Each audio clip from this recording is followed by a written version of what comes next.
So the game was out for about a week or so, and I got a DM on Twitter from Gavin Lux. And he's like, "Hey, why ain't I in the game?"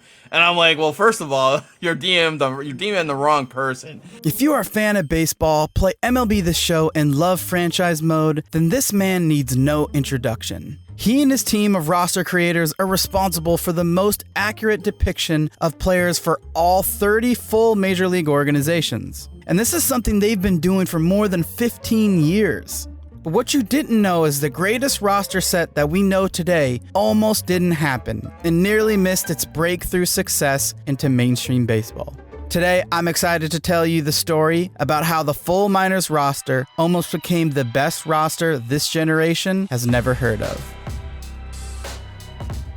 My name's Scott Spindler. I'm with Scout Scoops, Ryden rosters. I've been working on rosters for well over 20 years now. Basically what we do is we use, MLB.com, we use Fangraphs, we use, Prospects 1500, all the different prospect sites that you could find.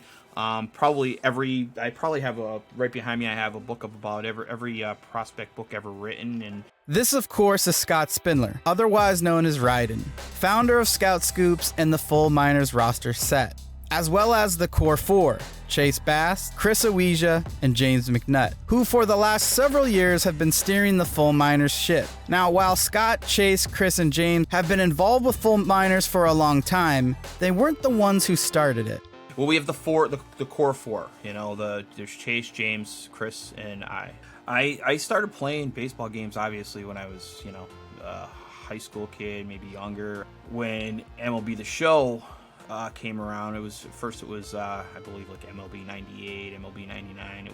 Got really involved in just creating my own roster sets. It wasn't just for baseball at first. I was doing it for like the NCAA footballs, and that's how I first stumbled upon the Operation Sports full minors rosters. Operation Sports, often heralded as one of the greatest, if not the greatest, sports gaming website on the internet, and was initially home to the origins of this roster set. And way back then, in the early 2000s, the roster set was ran by a man by the name of Knight, or MK Knight 165, as known by his forum handle. See, at the time, Ryden was making his own roster set independent of Knight and Operation Sports full minors. And this was before the two met and decided to join forces. The creation process for the roster was very different than it was today. Basically, the original form was, obviously we had all the 30 guys doing different teams and stuff like that, so it was a very different process. And I wasn't a part of that at first. I was doing my own. I had my own thing called Ryden Rosters. That was my roster. And Knight was the one that was kind of running the full minors rosters. We started collaborating with rosters, so I just became part of the team. I started taking a bigger role every year. As the years went on, he kind of started stepping away from it a little bit. I think what happened was I became like the point guy, even for Knight when he was involved the last couple years, and basically everybody was sending me the files, and I was really good at putting the project together, making sure everything was detailed, all the details were accurate, all the ratings were accurate, rating all the players. As Ryden continued to take a bigger role in the creation process, the burden of having more than 30 roster creators involved started to take a toll on the OG executive producer of the project, Knight. And in 2016, the thousands of hours annually that him and the team put into the roster pushed Knight to prioritize his career and family instead of leading the project. So he chose to walk away, causing the team to fracture into pieces. And then Ryden was met with a tough choice on whether he should walk away as well. I guess it was about 2016 or 17, Chase Bass, Showtime. Me and him had a conversation. I was going to be walking away from the whole process because it was such a time-consuming thing. It just became so hard. And then we discussed it. And we said, hey, listen, what if we make it a smaller group? The four of us had kind of gotten a little bit closer. We worked really well together, the four of us. Now, what the core four didn't know was that their decision to tighten this group and potentially create even more work for themselves would be one of the best decisions they've ever made. With a new start in 2016, Ryden and his team of re-energized creators opted to continue the roster outside of Operation Sports and adapt to the new opportunities that existed on social media. The thing was, originally it was like Operation Sports Full Minors. I wanted to introduce it to more people than just the people that went to Operation Sports, but having it become like the Full Minors rosters and then releasing it on multi-platform. So there's more people getting eyes on it, more people getting to use it or whatever. And when we did that, it just kind of took off. Our Twitter account just went crazy. I think we ended up with 8, 9, 10,000 followers within a couple years. And and I think 2018 was one of our biggest years. I think we had about 100 I think it was like 180,000 downloads of our different rosters. I guess with social media and Twitter,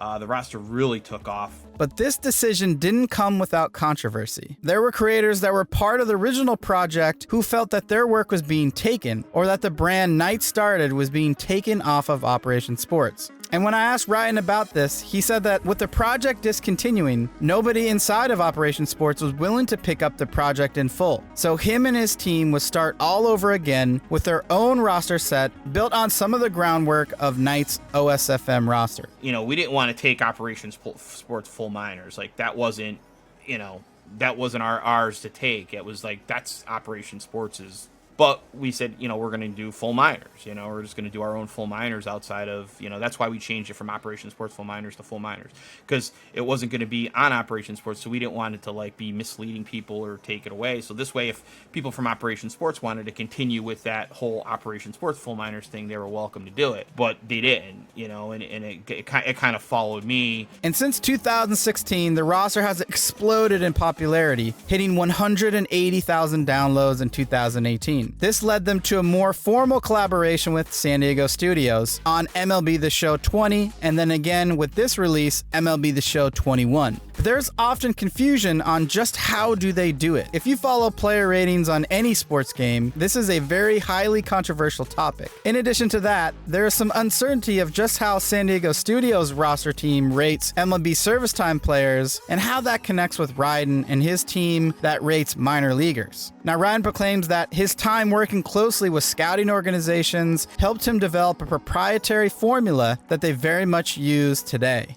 So obviously Sony rates the major league players, so we don't have to worry about the guys in the game, the Mike Trouts and the Bryce Harpers. Those guys are in the game. They're rated by Sony. Sony uses like a 3-year formula. I think that's what they've said in the past. Obviously prospects and minor leaguers are a little bit different because a lot of times you don't have 3 years of data to rate them. I came up with a formula years ago that I won't disclose the formula, but working with some guys who worked in analytics in baseball, and also some guys who worked in scouting and who are fans of the show.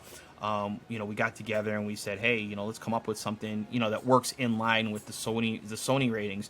So actually, it took us probably over a year to come up with that formula that we came up with. I would spend probably 5 to 6 days a week at different spring training sites. I would get up early, go down, hit the backfields, just get to meet players. Because I was almost actually going out daily like a scout. Like, I was going out there and I would literally be sitting in the stands next to some of the scouts or next to some of the coaches, and we have different files on every player that's ever been in the game, every rating that they've ever had. I had a great working relationship last year with the Texas Rangers, with the development organization of the Rangers, where we were able to actually get some players together for them, and they put out a nice video and stuff like that.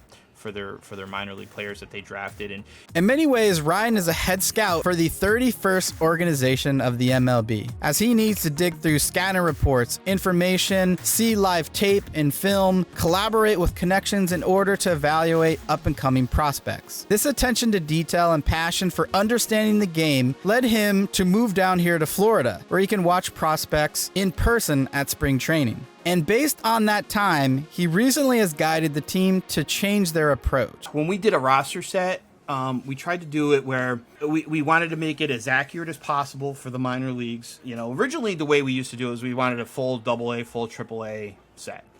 So you had a lot of journeyman players in there. You had a lot of guys who might never make it to the major leagues, and we're just kind of fillers, I guess you would say.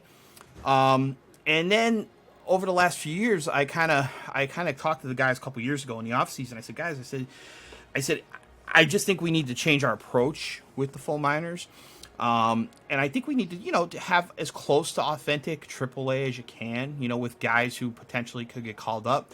But I think you need to make it more prospect heavy, because baseball is prospect crazy right now. For the most part, we have most of the top 30. Some teams have top 30, 35, all the prospects. But other teams, you have a lot of extra players. You have a lot of minor league free agents. So it just depends on the team. Some teams you're able to make a little bit more prospect heavy than others. Now, this has paid off as the awareness, interest, and quality of the rosters are at an all-time high. Over the last couple years, Ryden and his team has started Scout Scoops, a way to grow the Full Miners brand. The team has continued to grow in size to create more live shows, written content, video content, a stream team, partnership collaborations, and a nice website that houses all this editorial content that's created by the community. Despite the rosters needing even more time this year, they found a way to keep all this afloat and have a greater presence in the community, and it's definitely paying off. But Ryden wants us all to know that even though they're working on other things in addition to the roster, he still has one big priority for him and the team. It takes a lot of time, especially when we have all these other different things going on,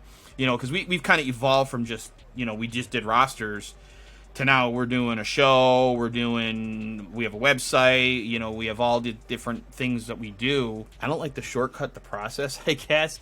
And I don't want, this year's roster to be cheapened because we're doing something else. To me, the roster is going to be as good as it always was, or I won't put it out. I mean, it's not that it's all me, but the reality is I'm the one that gets called out when it's bad. It's being able to start from scratch and being able to have everything all fresh and done and all geared up. It really does wonders for a roster. And this year's set, I think everybody's going to be really happy with it. I think it looks great. It's exciting to see to see the brand evolve a little bit. And I think we're going to have a big year this year, to be honest with you. With the release of Full Miners 21 upon us, Ryden and his team faced one of the biggest moments in their career with MLB The Show 21 coming to Xbox. And of course, in Scout Scoops fashion, the team is going big. Not only with the full 93-man roster for each team, but all 30 AAA stadiums are recreated in-game to add inside of your franchise. There has never been a better time to be a fan of MLB The Show in franchise mode, and I just personally have to thank Ryden, Chase, Chris, and James for their hard work all these years and persistence to never give up. They're an overnight success, 10 years in the making. I wish them luck for the big release coming here on May 7th.